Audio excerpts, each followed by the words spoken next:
You've learned just how useful trusts can be. Now let's explain why there are many good reasons for creating more than one trust. Establishing separate trusts for each child or beneficiary allows you to take their individual needs into account. You can choose the amount you wish them to benefit from and how you want them to benefit. Say you left your 3 children some cash. Surely you wouldn't just dump it all into one joint bank account and just leave them to get on with it. In your mind's eye, you can probably picture the fallout which would ensue. How happy do you think they'd be having to go cap in hand to their brothers and sisters for permission every time they wanted to draw some money out of the joint account and say what they wanted to use it for? What if one of them had moved away? What if the relationship between them had broken down?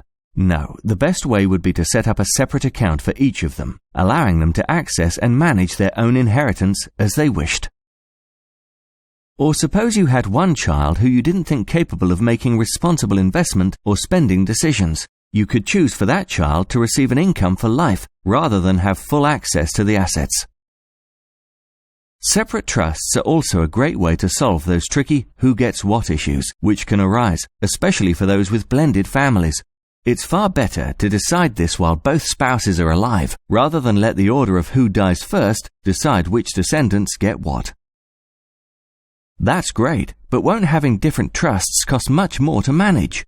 Actually, a group of simple trusts is much more manageable than a single trust with many purposes, mixed assets and multiple beneficiaries. And don't forget that all the trustees of any one trust must act unanimously, which means they must all agree on a course of action.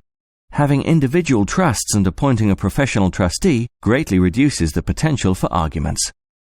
So remember, when it comes to asset protection for your loved ones, more is definitely more. Speak to your advisor about creating trusts for your family members that are as individual as they are.